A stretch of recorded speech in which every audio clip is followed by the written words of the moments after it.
Okay, let's start.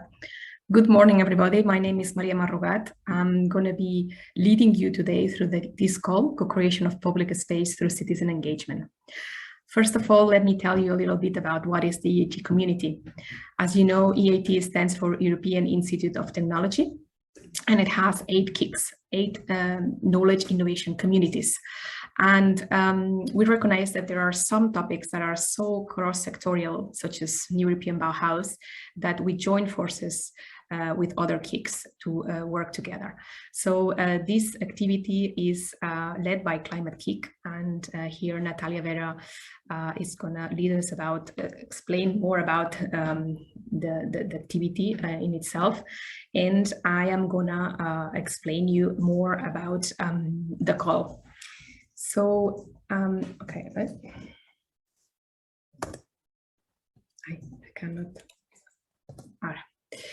So the agenda is, as I said, now Natalia Vera is gonna explain us about what do we do with this activity. For those who followed us last year, it's the same as CrossKick, we just changed the name. And then I am gonna explain you in detail the co-creation of public space call, and specifically the application form. So my objective is that at the end of today, all of you feel capable of presenting the best application form. So then we'll have questions and answers. And for that, please use the Q&A because yeah, we're gonna read them later. And then we have a coffee break. I'm gonna leave you there the slide on how the pitch and meet session are organized. And you will be able to go through different rooms to see different pitches. So as I said, please, the questions are going to be via Zoom and it's through the Q&A. And just so you know, this is being recorded. And of course, if you want to ask a question the old-fashioned way by voice, you can also do that, but we will share this afterwards. So please, Natalia from Climate Kick. Yes, thank you. Thank you. Good morning, everyone. So I'm going to give you a brief walk throughout what we're doing with the EIT community in European Bauhaus. So for a start, I think everyone here knows, but just reminding some basics, that the European Bauhaus is an environmental, social, and cultural initiative that combines at the same time quality of experience, so that includes aesthetics, sustainability, that includes circularity, and inclusiveness, which includes accessibility and affordability, all to deliver the European Green Deal and to make it more human-centered. And then you would ask, so why you are doing this? And the direct answer is because the European Institute of Innovation and Technology, so that is the EIT, and its thematic pan-European knowledge and innovation communities, KICs, that's EIT Urban Mobility, EIT Climate Kick, EIT Food, EIT Manufacturing, EIT Digital, etc. Well, we are well placed to play a key role, not only in the design, but also in the implementation and especially in the dissemination phases of the European Bauhaus. And that's because we cover a wide, broad series of topics such as climate, sustainability, energy, digital, healthcare, food supply, urban mobility, manufacturing, raw materials. So we started with this activity last year, and we intend to continue it until 2025 at least. We'll see then afterwards. But just to say that it is a long-term initiative, and that we are working closely, of course, with the EIT, but also with the JRC, who are within the European Commission in charge of the implementation of the NEB. So if we go to the next slide, we will see how we are designing our activities. So basically, you'll see here in the yellow dot what we intend to achieve. This is the impact. So what do we want to achieve with our efforts? That's the European Bauhaus products and services in the market and ready to be used by customers. European Bauhaus policies adopted and implemented both at local and regional levels, and European Bauhaus behavior and ownership by European citizens. How do we get there? So how do we get to that yellow dot? So we start with the green dots, which are the ideation. And there you'll see that we have different activities. So that would be European Bauhaus ideation awards, and European Bauhaus challenges that are nourishing and feeding all the activities, and that are tailored by the KICs, but taken initially from the list that the European Commission came with after the design phase by the end of last year. We're also creating specific European Bauhaus online courses, and we are promoting and holding European Bauhaus hackathons. And these ideation activities bring us to the next level, which are the implementation activities, which are the ones in blue dots. And there we have the identification and support of European Bauhaus startups, the creation of European Bauhaus maker spaces to test those solutions in controlled spaces, and the identification and support of European Bauhaus citizen engagement projects. So in this last one is where the goal we are addressing today in this session falls in, just for you to see the whole architecture of the activity. And let's move to the next slide, where I will be sharing with you the successful achievements we reached last year. So last year, as I said, was our debut as project, and we started supporting these 12 European Bauhaus startups and scale-ups that acted to us as pilots, because we had to learn how to identify NEB startups and how to create a specific acceleration program with NEB features for them. We invested 500K for those pilots, and we created this lessons learned file that helped us to design the EIT Community Booster. So the EIT Community Booster was a big goal that we issued last year by the end of October, I think. The budget for that goal was 1,000K. We selected through that goal 20 ventures. We had more than 1,000 applications, so you can imagine how competitive it was, the selection process. We are currently working with those 20 ventures, and there was a press release a couple of weeks ago about it, if you're curious to see what NEB startups we're working with. We also last year created these 2 European Bauhaus online courses, one on creating ethical and sustainable cities at the local level, and the other one bringing urban nature into the cities of tomorrow. These 2 courses are still available. They're for free and they're online. So if you want to develop one, you're more than welcome. The learners that we included here, the data is outdated, sorry.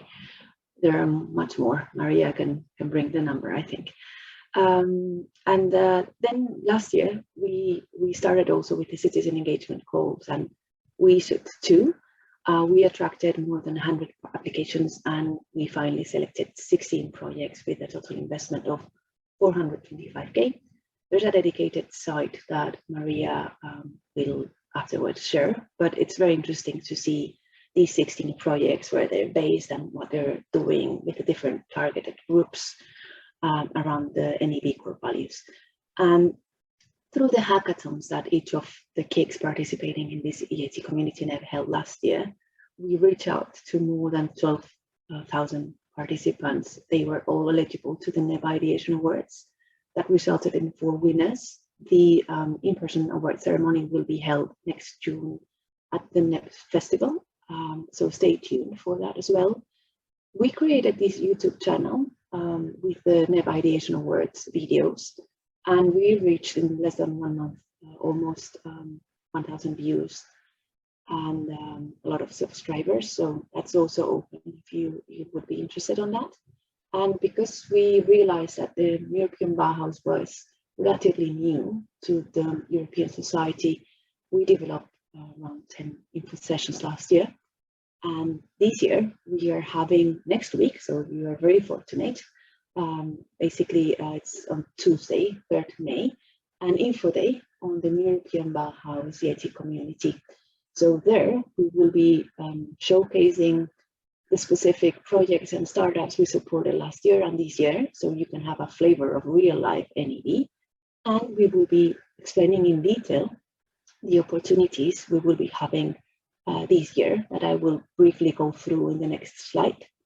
But heads up there that there's this event next Tuesday, and you are all cordially invited to learn more about the opportunities that you see now in this slide. Basically, it's these two goals around the citizen engagement. So we are now discussing this one for co-creation of public space, the citizen engagement, but in the hour before we were explaining the call for proposals for citizen engagement activities. The session was recorded if you were not there. And we issued on 6th April, it was, yes, the European Bauhaus Hackathon Week organizing partners. Unfortunately, this year, it is only open for partners, but next year it will open for partners and non-partners. But basically here, what we're selecting is hosts to hold an NAB hackathon. So we're selecting potential partners that could have these expertise both in European Bauhaus and expertise in holding hackathons. So there will be European Bauhaus Hackathon Week last week of September. Very interesting. Stay tuned on that as well. And the new European Bauhaus Ideation Awards 2022 edition will be open at the NEP Festival. So that's early June. Anyone participating in the EIT community NEP hackathons are eligible to those. We will be giving 5 award categories with 10K each, so total of 50K. And last but not least, we will repeat again this very successful experience with the EIT Community Booster. So again, investing 1,000K to select 20 startups, and we will be giving 50K to each of them in a blended manner of in-kind, so cash and acceleration services valuing 50K.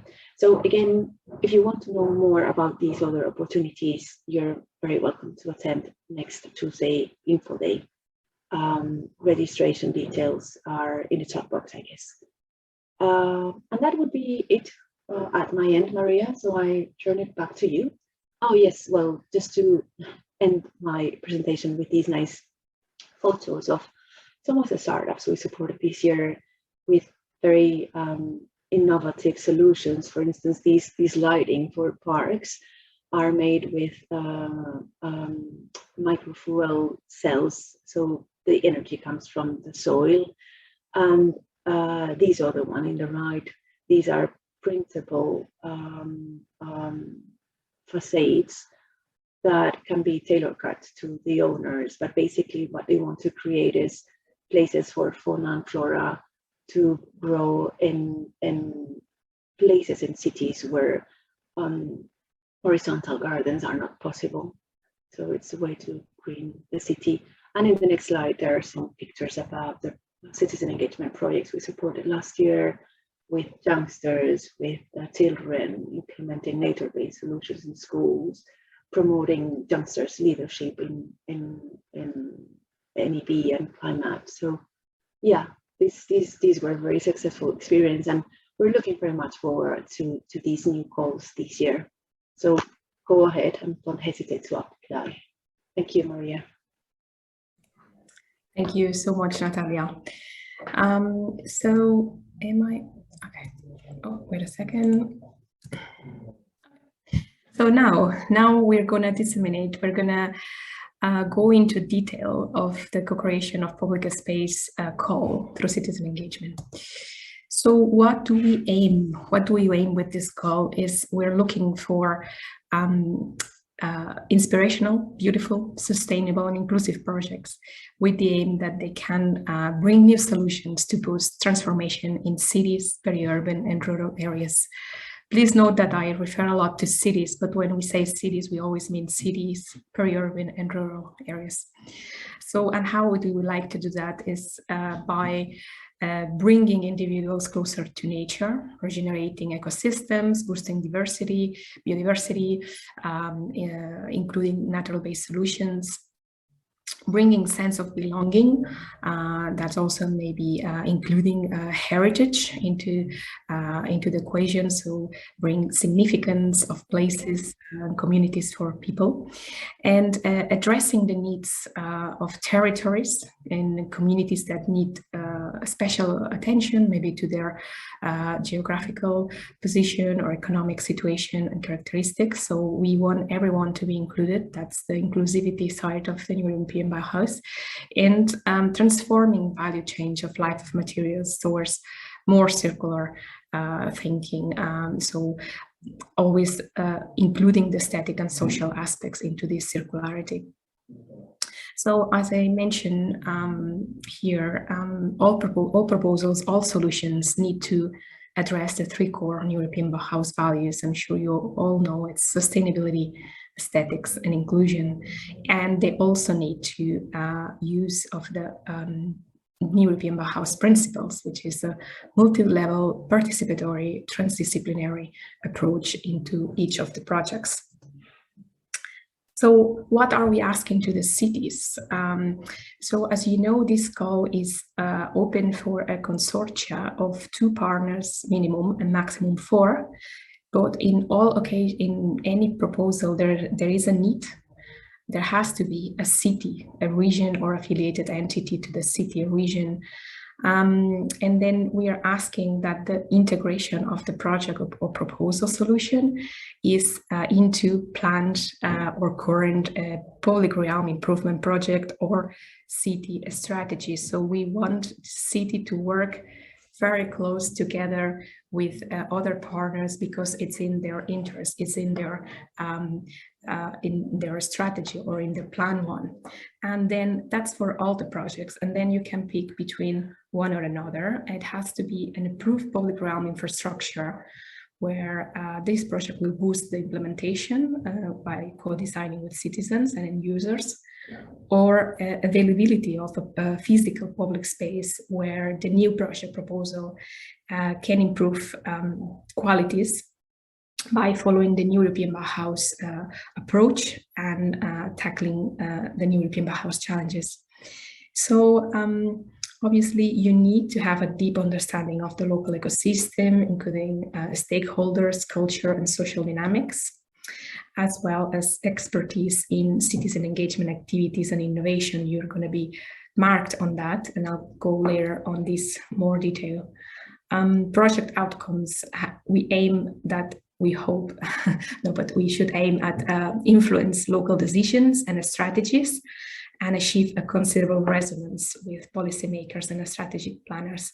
That's again one of the reasons we ask the cities to be in the consortia, because we don't want this project to finish when the funding is finished. We want this project to be the start of something that lingers, that may change policies, or may continue them, or may boost them. So the thematic axis, here are the 4 thematic axes that this call is based on, and these are coming directly from the European Commission. As you know, the European Bauhaus was started by Ursula von der Leyen, and it's Joint Research Center who started end of 2020, and during last year they collected many challenges from many different citizens and end users, and they prioritized this for us the most, that everyone would agree that they are a priority for them.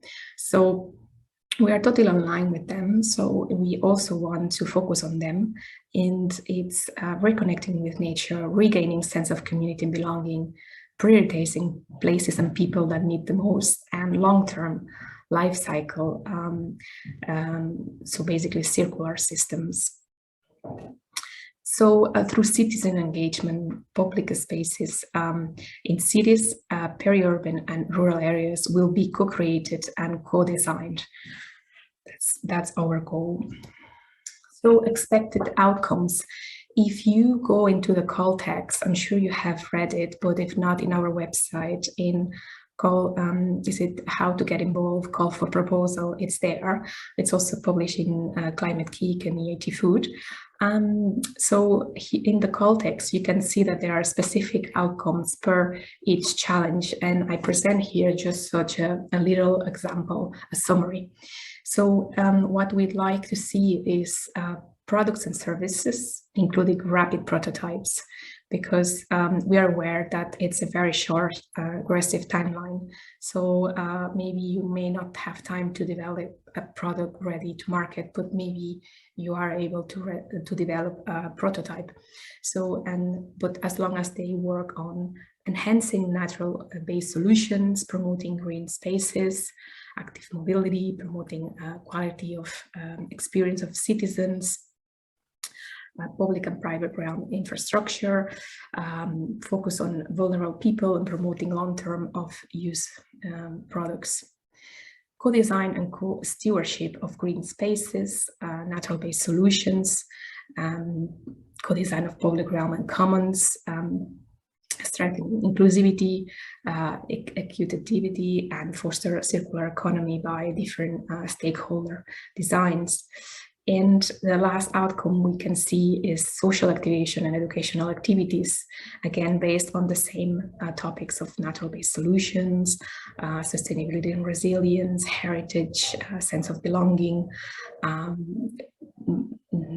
vulnerable groups, and including behaviors changing behaviors towards more circular, sustainable approaches. So as you can see, they can be interlinked, because if you aim to develop a prototype, you will do co-design of public space with different targeted groups, and you may even want to do some social educational activities before the co-design. So when you start co-designing with different groups, you are all sharing a kind of a base knowledge to it. The specifics of the call, the grant, how many proposals are going to be awarded is 6 proposals, and each proposal will be awarded up to 45,000. And that means you don't need to provide any co-funding, it's 100% funding. What to expect? What are the outputs and deliverables? Successful implementation of 6 projects in 6 EU member states or Horizon Europe associated countries by the end of this year. So you will be asked to deliver an intermediate report and a final report. And important is to show in those reports first what's the progress, mitigation of risks. And second, what are and the final report, what have been your achievements, how can this be upscaled, and so on. Eligibility criteria. So who can apply to this call? Yeah, applications have to be from a public or private legal entity within the EU member state or Horizon Europe associated countries.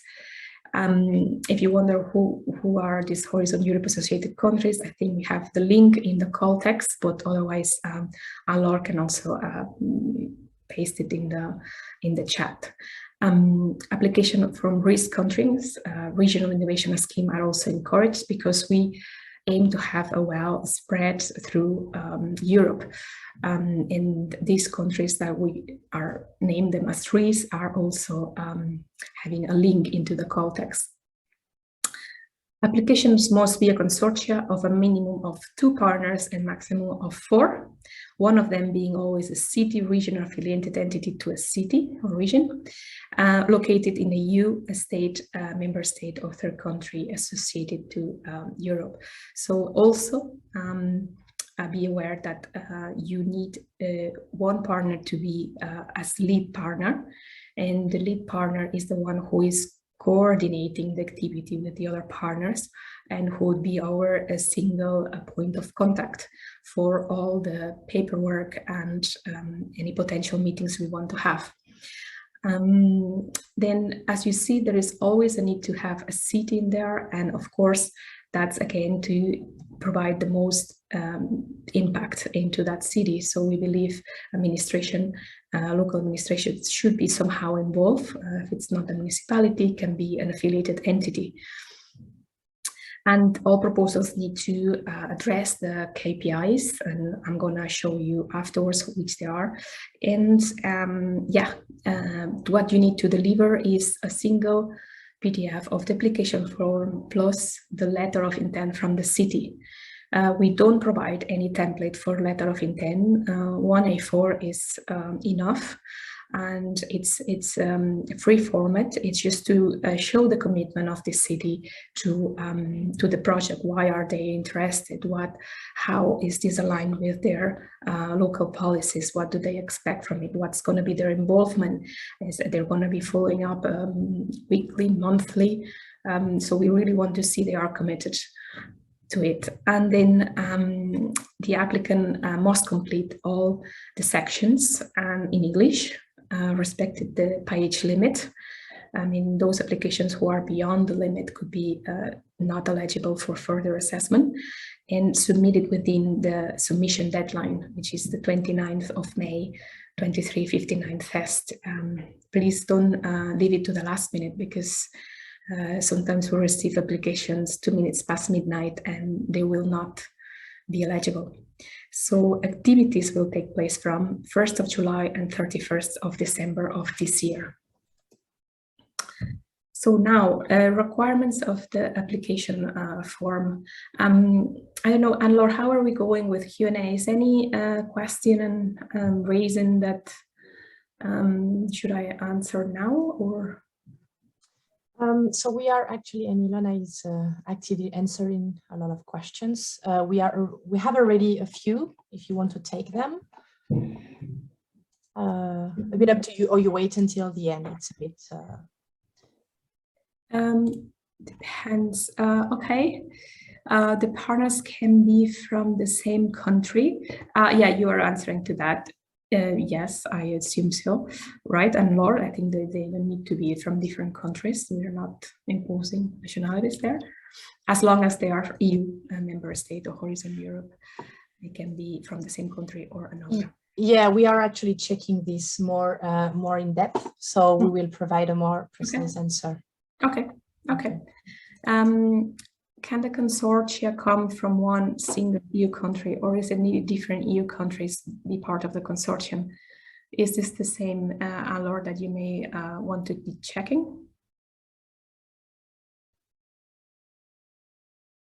Yeah, I was reading again. So it's in the same line of the first one, actually. Yes, because originally, just to give you a bit of the background, normally when we talk about European spread, we need to have at least two entity coming from two different countries. But for this specific cross-kick, we need to check. So what we're going to do is to check internally and to go back specifically on these questions, if you don't mind.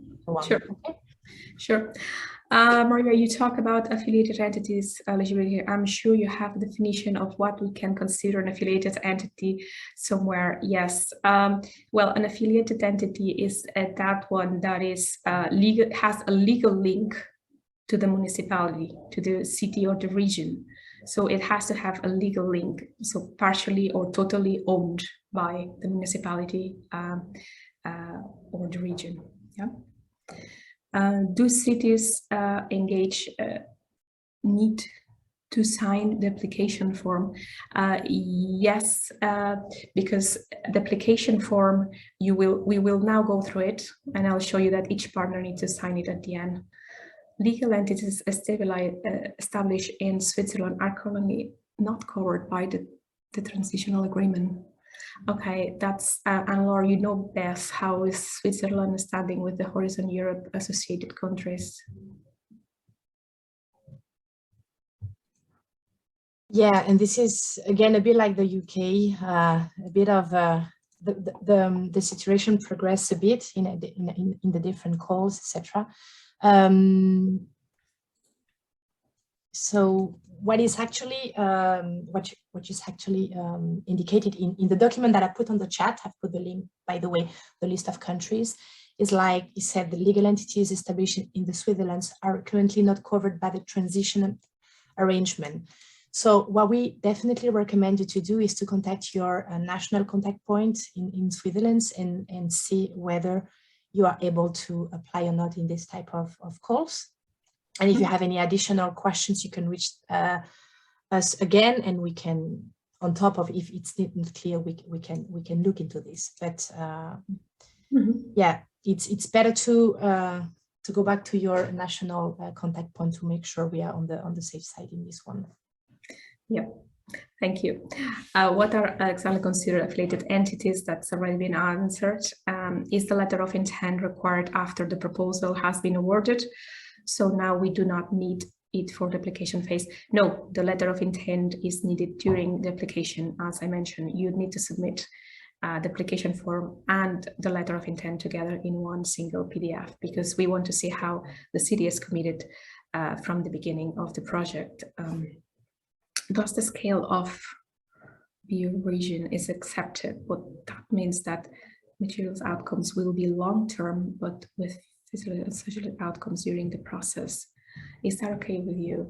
I'm not sure I understand the scale of bioregion. I don't know if Ilona has an idea on that, or Natalia.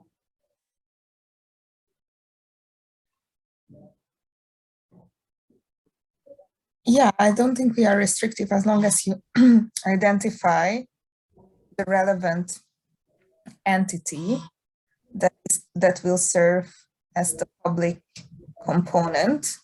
So as long as you can identify the legal entity that will be part of this consortium, corresponding to the bioregion that you articulated in your proposal, that is possible, but there has to be a justification. Yeah. What is the status regarding security partnership with EIT Health as active member of the NEP? Regarding securing partnership, I'm not sure I understand this one. What is the status regarding securing partnership with EIT Health as active member of European Bauhaus? I mean, this call is open to partners and non-partners of the KICs, the participant KICs. So you can always participate. Yeah, and I can take the, I think the way I'm reading this question is really about how EIT Health is part of the EIT community and other cross-KIC initiatives, but is not specifically collaborating with us on the new European Bauhaus one. So we welcome and encourage all links to the entire community. But this particular project or initiative is led by urban mobility, climate KIC, food, and manufacturing. So, yeah, and if I may add, all the KICs collaborate together. So the KICs participating in this EIT community NEB, it is true that we work together very thoroughly on a daily basis, but the KICs not pertaining to this EIT community NEB are informed, and we are in close contact with them. And in the case of EIT Health, we have common grounds of work, since we have the EIT community booster and they have the jump starter, and we support each other. So their NEB focus is rather on startups for the moment, and this is the link they have with us. But yeah, I mean, health is like an immediate consequence of quality of life. So in that sense, we're also embracing that scope. Exactly. Thanks so much, Natalia and Ilona. How do the 6 selected projects talk to each other? How do they learnings outcomes inform other NEP projects? Are they intended to be a scale beyond the local projects? So basically, once selected, you'll be forming part of the new European Bauhaus community, and you will be, and that is already led by the European Commission, and you'll be in contact with all the other European Bauhaus projects to actually do that, to share knowledge, lessons learned between each other. And in-house in those 6 projects that we selected, we also make sure that we do have events to nurture, to share each other experiences and learning. Could you please clarify what you mean by the end the need for a legal link. Well, okay, they need to be, I don't know, they need to be linked legally. So I don't know, so they have to be partially or fully owned by the municipality. I don't know if Max is here, can further go with that. To me, it's clear, but if Anne-Laure or Max can go beyond. So basically the owner of the entity has to be fully or partially the main entity. If it's a limited company, shares, then part of the shares, there's no minimum, part of the shares have to be owned by the other entity. If it's an association, then one of the members of the association will be then the main entity. Yep. Can all 4 partners be from a different country? I'd say yes, as long as they belong to EU or Horizon Europe associated countries. Should the as long as the implementation and the focus of the proposal is on one location. So it can be a international collaboration, but it has to be a clearly defined locality. Yep. Should the consortia be a local group partner, or does the call favor cross-national collaborations? It depends on the type of project you do. You will find the best partner for your proposal. It can be either way. It can be local or it can be cross-national. It depends on the ambition of your proposal, and not necessarily one is better than over the other. It depends what do you try to achieve with it. Where do I find information about the national contact points? I don't know, do you know, Anne-Laure, where can they find the national contact points? How can they find that? Yeah, actually, it depends on the country. Maybe, I don't know if you can put the name of your country and I can give you the link. But normally it's, from your national governments or your Ministry of Research, or, but if you provide me the country, maybe Austria. Okay, good. So I'm gonna share the link with you. Thank you.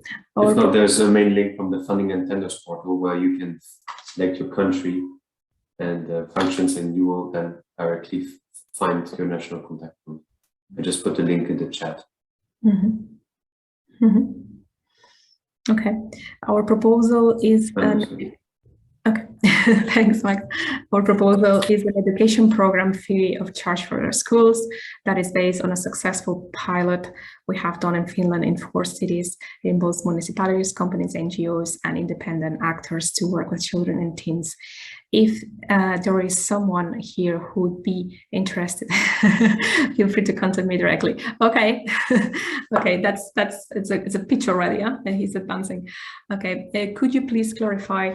Netherlands is not one of the lists of eligible to take part of in the EIT RIS 21-24, but it could be one of the partners based in the country from this list.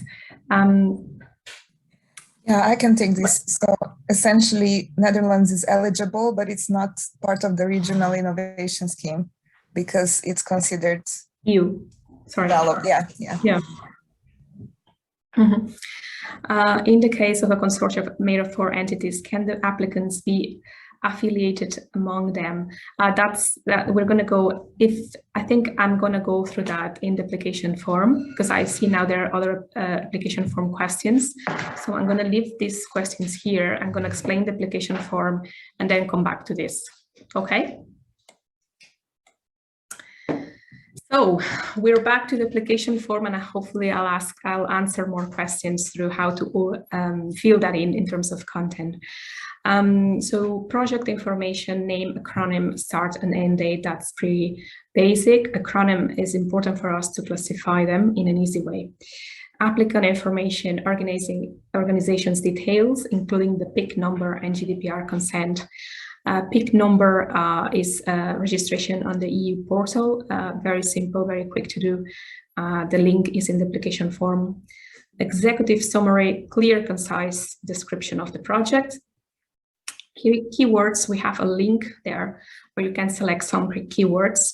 That's important for us, again, for classifying projects. And if in that list you didn't find any, you have 3 keywords square where you can type wherever you think it's relevant for your project to be described as. Select European Bauhaus challenges for your proposal. In the left-hand side column, you can select more than one challenge, but we would like you to tell us which is the most representative challenge of your proposal.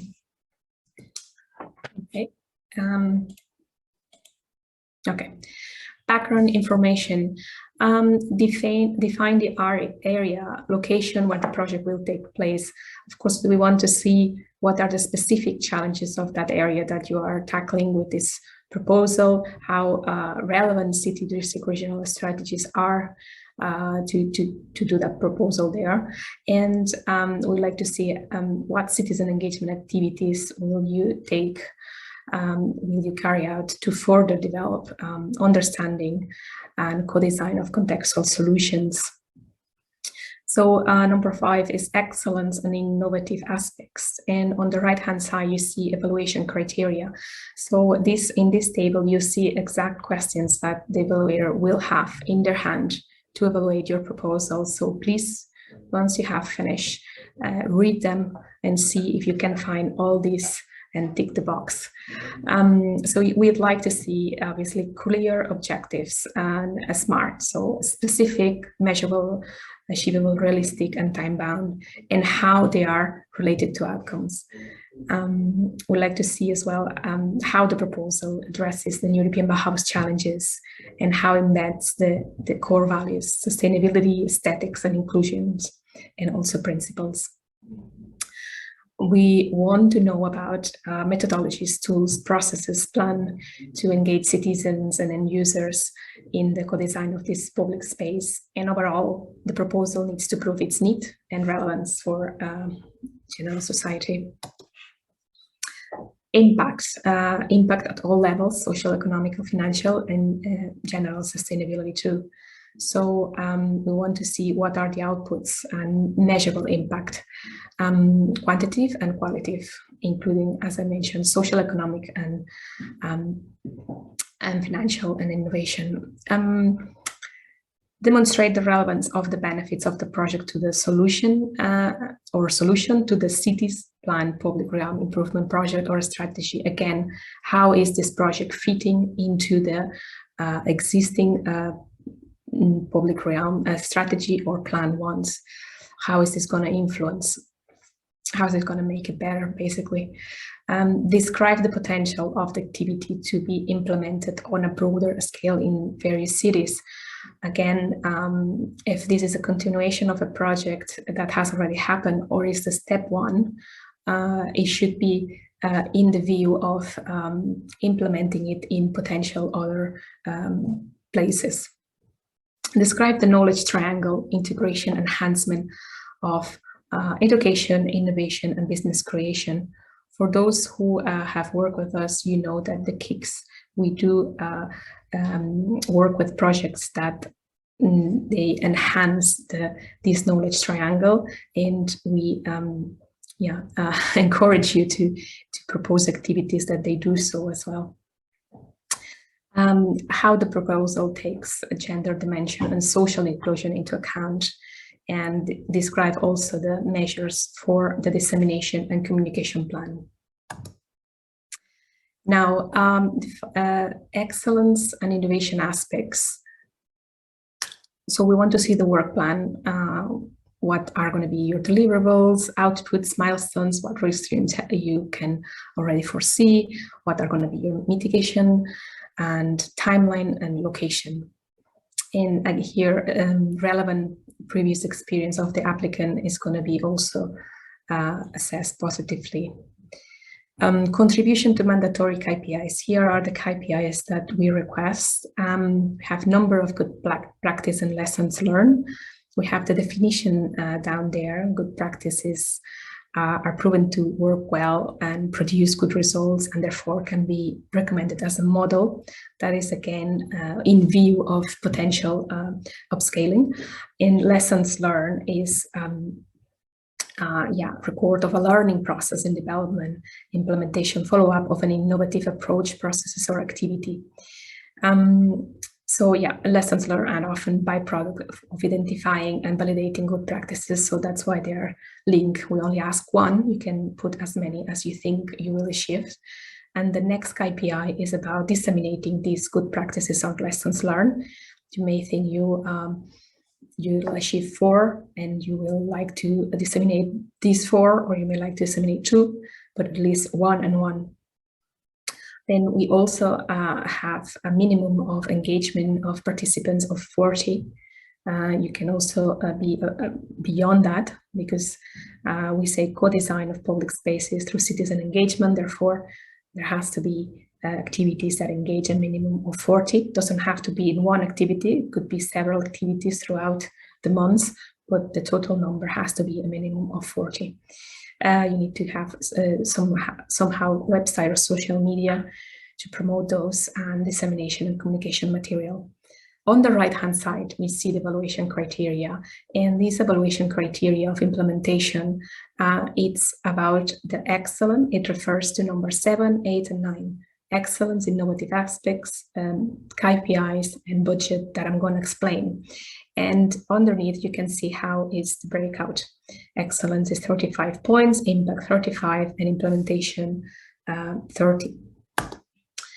So here we see a budget breakdown. It's also going to be assessed. And we will put lead partner A, as I mentioned before, out of 4 or even 2. There is need to be always one lead partner who's going to be our single point of contact. And I put here examples of how it could be looking a proposed budget, so you know you have an example there. Just to know, subcontracting is up to 15% maximum of the total. Here is way below 15%. Indirect costs. Any partner should have indirect cost. If they have budget allocated, should have indirect cost, which is 25% of personnel, purchase costs, travel equipment, other goods and services. So in here, if we add 15,000 plus 1,000 plus 3,000 plus 1,000, that is 20,000. And if we do the 25% of 20,000 is 5,000. So, and I think that's a clear example. And then if you don't provide co-funding, which is not compulsory, your total amount of per partner should be as EIT community grant. What else I'd like to say? Okay, yes, we have a partner here, example of a consortia partner D, that we say, for instance, it's an entity that is not receiving funds. And in the past, sometimes we found cities are not into so much receiving funds, but they still want to be involved. And they need, in this case, they need to be involved in the consortia to be eligible. But they say, okay, I'm going to have a person over seeing this project, which cost of personnel 5,000, but I am co-funding this 5,000, so I don't need to go through any bureaucracy. I'm not getting any funds. I'm co-funding, and therefore this is is outside the 45,000.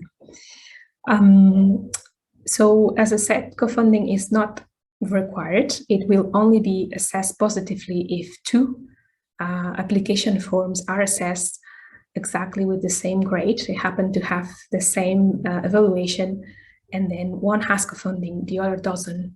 Then the one with co-funding will get the grant, because we assume or it is shown that more resources are into that proposal. Okay, so what you need to send is the application form, and each partner needs to sign it. Each partner, a member of the consortium, needs to sign it, the city as well. And it needs to be sent as a PDF together with the letter of intent with the city. And before the 29th of May, 2022 at 23:59 Fest. As I said, please don't leave it to the last minute. Any application received after midnight of the 29th will not be considered. Here are our emails. You can email us. And of course, and I mentioned that before, winners of the current call will have the opportunity to interact with the European Bauhaus community and other relevant activities around the European Bauhaus, such as NetLabs, through and they will be able to share information, best practices, relevant results, and how to carry on with those activities together somehow. And here is the call calendar. Yes, the closing call again, 29th of May. And we're going to carry out an eligibility and admissibility check first week of June. Evaluation will be done mid-June, and then the communication results as well mid-June. Conditions clearing, it means like then once you're communicated the word, lawyers from each company will talk to each other to sign the agreement with us. And that would be end of June maximum, because the start of the project needs to start 1st of July and needs to finalize at 31st of December, the latest. And okay, before we show some examples from last year, I think, Claudia, you have already shared in the chat the link for examples that is EIT Community in European Bauhaus website. I think we're gonna go through the Q&A. And okay. In the case of a consortium made of 4 entities, can the applicants be affiliated among them? They can be, I think, we said they can be 2 of them, but not all of them. I don't know if you can. Yes, well, so you know there is a minimum of 2 partners and a maximum of 2, right? So in case there are 2 partners in the consortium, this is the minimum.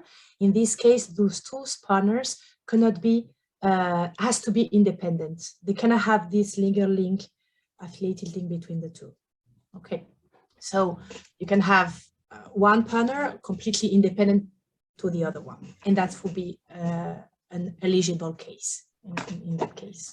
But if there are 4, and then if there are 4, so at least, so you can have 2 with affiliated, at least, as we said, at least 2 can have, don't have to be this legal link between them. Exactly. So 2 could be affiliated and 2 could be independent to each other. Exactly. How many cities at most can join an initiative? Okay, there is a minimum, but there is no maximum. So it's a consortia of 4. If 4 cities want to work together, but we usually found that they require some other partner as well there. So it's up to you to propose a proposal that works the best, as long as there are clear roles for each city and what are they bringing. I think it's okay. Can you clarify what is considered subcontracting?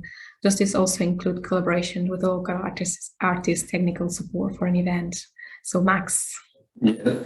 Subcontracting is when you do a purchase that includes an entire task.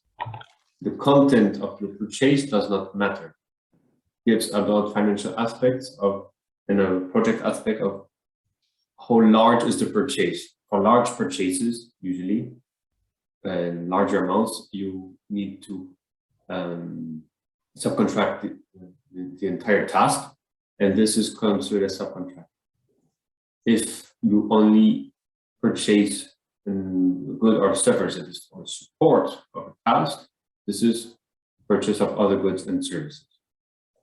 The content, if it's an artist, if it's whatsoever, does not matter. If it's a person, it can be also hired as a natural person, like a freelancer on the personal A2 cost category. This depends then on the provider you have and the situation. Okay, thanks so much. How far developed is the project supposed to be in the application? Do we need to deliver drawings, etc.? So actually, no. I mean, if it's a project that has already started in another place and you are continuing it, you can provide links to that project of the drawings. But of course, as I said, you always need to bring an initial value. I mean, how this European Bauhaus approach will make these initial drawings, this initial design better by co-designing with citizens. And if it's a project that starts from scratch, definitely, and then you will not have any drawings because we assume that the co-design will be done during the project. But as I said, if you want to give a flavor of past projects, bring the link. However, the application form, we want to be very concise in text of what is the essence there. Good morning. Is the facts document going to be available for downloading? We're going to share the recorded session in our website. I'm not sure about the Q&A. Do we unload? Do you think we're going to put it to download as well? Well, we can do that as I think the technical stuff can allow us. If we can, collect all of the questions, we can prepare these documents. It's just we need to see internally if we can collect all of them. Yes. She says yes. Okay. Thank you. So we will probably upload it in our website, where actually together with the link of the recording of this webinar. Exactly. Can one of the entities involved in one project not be a full partner? For example, representatives of a university to want to contribute to research but not bear financial responsibility. I mean, Max, tell us, can they be a partner without no budget at all? Or Anne? I think they can. But... Yes, they can. Like the city where you mentioned before, the example was co-funding. It's the same for us. But do they need to be co-funding even, or can they be 000 is the question? No, it can be 000, but then I don't see the point of the link this entity. Yeah, I think it doesn't add value to the proposal. Yeah, I think the way to show that this partner is involved is at least showing us co-funding, and co-funding means already if you only have co-funding, if all the budget that you put under that partner goes into co-funding, it means that they're not going to receive any grant, but show their commitment, show that their involvement, show that they have personnel there working. Because if it's 000, it's a bit suspicious of like, oh, are they actually gonna do something here? What's their link? Yeah. Okay, question from the chat area. Is a startup new commercial product service creation is obligatory part of the project output? It could be, but it's not an obligation. Of course, if you through this call you come up with an amazing commercial product and is further developed and you form a startup as an output, that would be fantastic news. But that's I mean, and we'll be then even recommending you to our startup acceleration programs. But that's not compulsory. Could you please clarify what are the percentage payments expected for the projects starting in final report? No, it's 3 payments, but I cannot tell the percentage because each kick have their own percentages, and that would be and depending on which topic do you tackle, there'll be one kick would be administering your grant with you, and then they will tell you exactly the percentage. Can you specify the terms of participation of the city? Do they have to invest 5,000 mentioned in the table in the project to participate? No, I mean, that was just an example. I said 5,000, it could be more, it could be less. You could even receive a grant. It doesn't have to be as co-funding, as I mentioned, you could say we have 5,000 of personnel there, and I want this to be part of the requested grant to the EIT. I don't want to be appear as co-funding. So it's totally up to you. But as we mentioned before, please do not put partners with zero budget, because then, yeah, it doesn't show their commitment is quite doubtful. Can be the partners also be an architectural office, so a profit-orientated, yes, any private public entity, as long as they have a legal entity registered, can be applying, and they can be part of a consortia. Thank you, but I mean, to what extent information must be included in the structured data?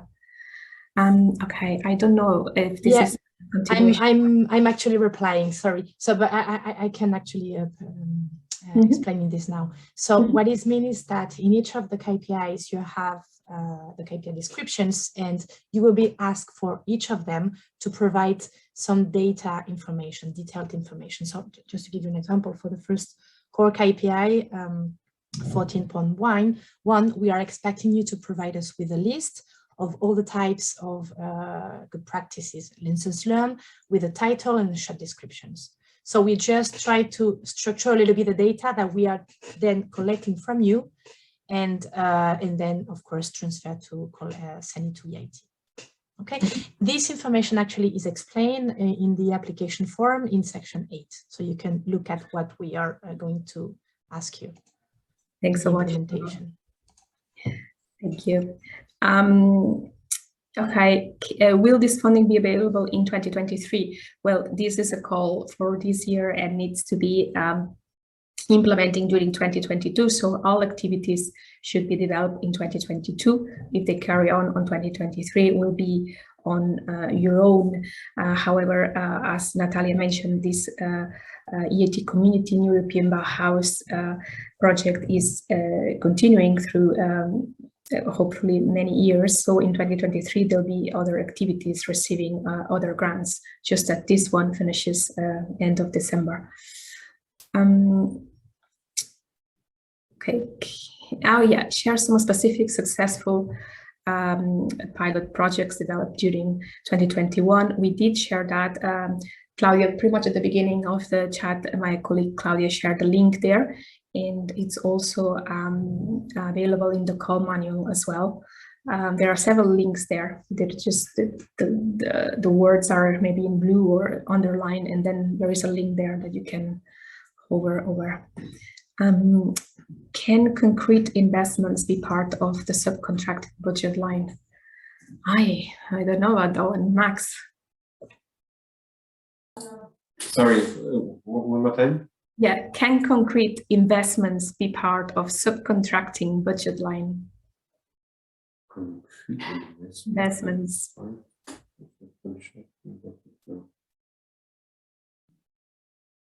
So an investment within a company, so the buying of shares as subcontracting. No, it doesn't make sense, because when you buy shares, it's you buy shares, you don't buy a good or service, you buy an asset, you buy the ownership of an entity. The entity does not have the obligation, when you buy a share, to provide you service or good in return, except that you have a contract that's stated, but it's quite unusual. Yeah. For sake of simplicity and audit purposes, I would stick to the normal procedures of purchase. Thank you. Clear. And maybe a private entity of the same city. What does that mean, private entity of the same city? What is the question? I don't know, Anne-Laure, you may have seen that one before too. Well, I think they refer about I think the reference is about the architecture studio, for instance. This is what the applicant is just maybe a university be a partner. I mean, like a university can be a partner, and with zero budget.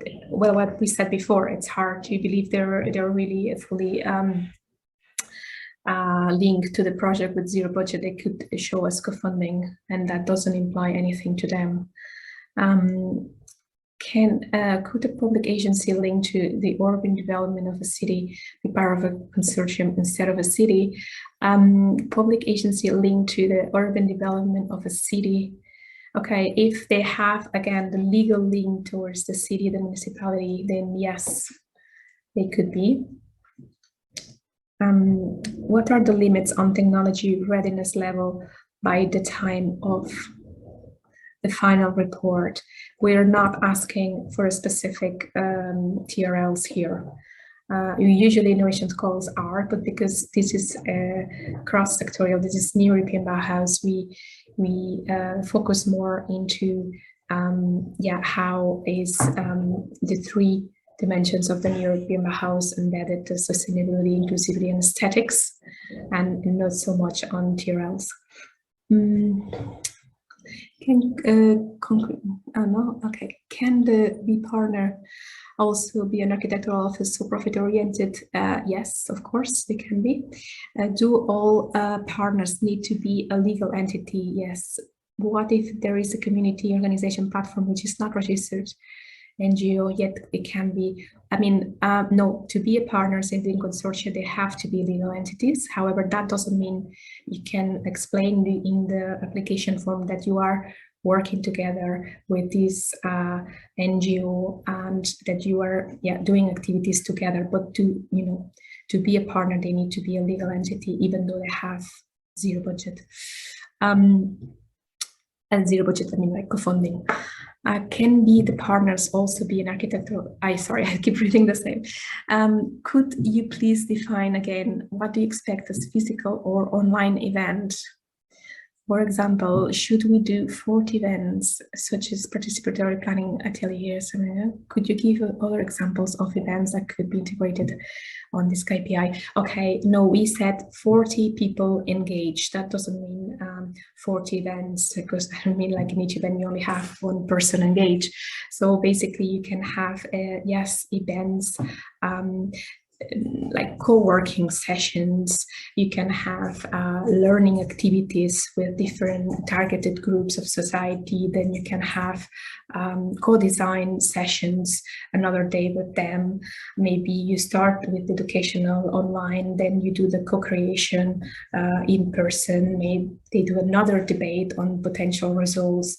Then you present these into local associations to get their feedback, or to local officials, city officials, to also see what's their opinion, how could this be aligned, and you go back to co-design. So it could be many design events as you wish, as you propose, but definitely no need for 40, that would be a lot. This 40 attendees of the total amount of people engaged in those. But could the lead partner be a research group at a university? Yes, but then you will have to put so the partner would be the university, and then you specify that there is this research group. So basically you always have a legal entity representing there, and then you specify that within the university there is a research group there.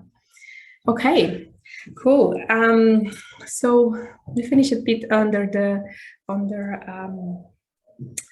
our initial timeline, but so here in this, we're going to circulate the PowerPoint. You can see successful projects that we have from last year. We also have the link that Claudia shared. And so yeah, basically common gardens and schools and other projects that connected to cultural and heritage. And here I'm gonna leave this slide because we're gonna have a coffee break now. We're gonna start at 5 to 11 to welcome each of you in different rooms. You can see now during these 10 minutes you have a nice coffee break, and you can look at each room, who is in there, and think, where would you like to be? Listen. You can go from one room to another, always going through the main room. if somebody is lost, Claudia, my colleague, will help them to go to the right room. I think you're posting now, they're already there. They are already there in the chat, the links that you can, yeah, so here you see room 1, room 2, room 3. And so each of these participants will present what do they do, what they are looking for to form a consortia, and how can you reach out to them. Each of them have 4 minutes. So if you want to hear someone who is number 4th in room 2, and initially you start in room 1, you know that after 20 minutes you switch to the next room.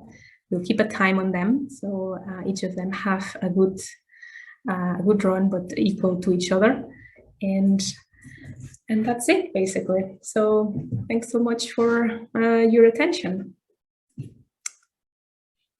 See you in 10 minutes.